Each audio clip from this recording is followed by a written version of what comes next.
Hari ini saya mulai mau panen kubis dengan memakai perangkat IoT.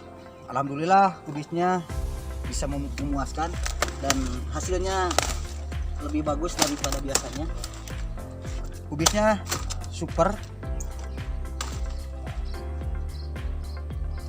Dengan menggunakan perangkat IoT, panen saya lebih bagus. Terima kasih PT Inovasi Telematika Pak Gunawan, Dinas Pertanian Provinsi Jawa Barat, dan Pak Iwan. Alhamdulillah engkolnya sangat bagus sekali. Dengan menggunakan perangkat IoT, petani lebih milenial dan sukses. Terima kasih. Assalamualaikum warahmatullahi wabarakatuh. Saya Irfan, saya dari Posufdes Kecamatan Desa Padakemang, Kecamatan Padakemang, Kabupaten Tasikmalaya. Hari ini saya akan menyampaikan terkait penggunaan Internet of Things atau IoT, salah satu yang sangat bermanfaat bagi petani. Kenapa? Karena IoT ini sangat membantu pertama untuk mengontrol pH, terus yang intensitas cahaya, kelembaban, dan yang lainnya. Sehingga kami mampu untuk ke depan, untuk menerawang ke depan itu apa yang kami harus lakukan, dan itu sangat efektif. Sehingga kalau kemarin itu ya kita apa aja yang memang kita butuhkan tanpa kita menelaah, makanya kita nilainya itu sangat tinggi. Dengan adanya IoT ini betul-betul sangat luar biasa, bisa terkontrol apa yang ada di lahan sendiri juga. Nah, kualitas dari buah ini sangat luar biasa. Ini sesuai dengan permintaan eksportir yang kami minta. Ini salah satunya. Ini bisa rata-rata buahnya itu adalah 12 cm, sehingga alhamdulillah dengan adanya IoT menghasilkan kualitas yang sangat bagus dan bisa menghasilkan buah yang banyak, serta otomatis menambahkan income, membantu bagi kami. Mungkin itu sekian dari kami. Assalamualaikum warahmatullahi wabarakatuh. Assalamualaikum warahmatullahi wabarakatuh. Perkenalkan, nama saya Elin Herlina dari Posode Sukarampi, Kabupaten Sumedang. Saat ini saya berada di greenhouse yang berada di wilayah saya. Dulu saya dipasang alat IoT untuk mengecek suhu, kelembaban, pH tanah, dan permasalahan yang saya alami yaitu ketika suhu udara yang ada di sekitar saya berada di 39 derajat. Dan kemudian alhamdulillah dari tim IoT saya dipasang lagi X-House atau blower yang ada di belakang saya ini untuk mengatur suhu udara agar terlihat dan terasa lebih sejuk, agar tanaman pertumbuhannya lebih bagus lagi. Dan cara kerjanya seperti yang akan saya perlihatkan. Kita bisa menggunakan ponsel pintar dan kita bisa memantaunya dari jarak jauh. Cukup dengan klik on dan blower akan menyala. Tunggu. Nah, seperti ini. Ini akan membuat tanaman lebih sejuk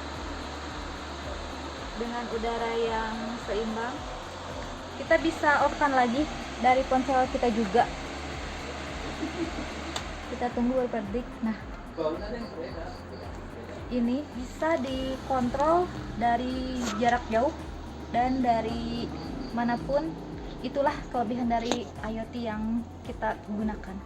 Kita ada di gunung, kemudian identik dengan kotor dan lahan, tetap aja salah satu perkembangan yang tidak bisa dihindari ya di era digital ini.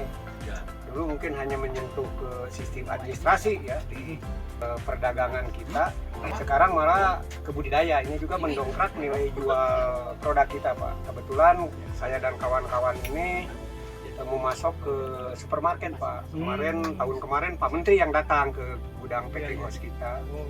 Jadi Sogo, Kamu Meren, Grand Lucky itu dipasok dari kita. Sehingga kita akhirnya dituntut untuk mengikuti kemajuan teknologi ya, termasuk di bidang budidaya ya. Dengan terapan ini luar biasa karena konsumen menuntutnya adalah harga murah, produk segar dan sehat. Nah, ini terjawab nih oleh sentuhan IoT ini. Satu, kita juga bisa kapan saja untuk penanganan di kebun bisa secara cepat. Sambil tiduran juga bisa gitu kan. Ini luar biasa manfaatnya, Pak. Satu, bisa mempermudah pekerjaan. Dua, bisa meningkatkan kualitas produk dan juga produktivitas. Karena yang dulunya kita mengandalkan pestisida untuk salah satunya ya Phytophthora gitu.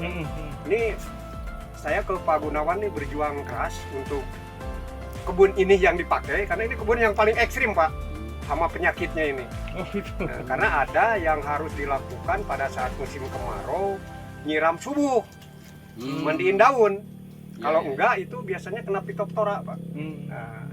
Nah itu kan sangat mahal Pak. Kita sendiri dengan kawasan luas agak keteter, ngupah juga biaya jadi tinggi di lain jadwal. Ternyata sekarang kapan saja mau nyiram ya tinggal sebelum sholat subuh setel, udah sholat subuh matiin udah Phytophthora teratasi sehingga kualitas produk kita lebih unggul karena kandungan residunya rendah. Itu kita sampaikan ke pasar dan sekarang alhamdulillah food hall itu dipasok oleh kita produk-produk kita. Alhamdulillah, jadi nggak perlu tenaga ekstra untuk ini, jadi cukup melalui HP pakai aplikasi untuk penyiramannya, jadi langsung ini tinggal pijit, klik langsung nyala Pak. Sangat-sangat membantu, tidak memerlukan tenaga banyak gitu. Sebagai petani, mungkin disebut petani milenial ya Pak, sangat terbantu oleh adanya pemasangan IoT ini di kebun jeruk Pak, yang hanya kurang lebih ini 300 bata, populasinya itu kisaran 500 Pak. Kami sangat terbantu dengan adanya IoT, bisa mempermudah dimanapun saya sebagai ketua mungkin di sini Pak bisa menyiram ketika pagi atau sore pun saya merasa terbantu lah dengan adanya IoT ini Pak. Kita bisa mengecek melalui HP ukuran pH, terus densitas cahaya, kelembaban tanah, kapan kita harus menyiram itu langsung notifikasi langsung ke HP Pak. Ya, terasa sekali Pak untuk petani seperti saya, petani yang benar-benar hanya menggunakan otot ketimbang otaknya, dan sekarang sangat terbantu dengan adanya IoT ini Pak. Yang tadinya saya menggunakan manual dengan tenaga, sekarang sudah bisa air dan penyiraman nutrisi. Sangat bermanfaat Pak, karena kita selain bisa menyiram, kita juga bisa mengetahui kelembapan tanah ataupun kesuburan tanah tersendiri Pak. Sehingga nutrisinya bisa optimal gitu Pak ya. Optimal dimanfaatkan atau diserap sama pohonan yang saya tanam Pak. Bentuknya tidak kurang dan tidak berlebih ya Pak ya. Kita bisa menggunakan alat IoT ini untuk mempermudah penyiraman atau pemberian nutrisi Pak, dengan cara lewat suara Pak. Perintah suara Pak ya. Iya. Oke, silahkan diuji coba Pak, dites Pak. Mari saya coba ya Pak. Nyalakan relay 1.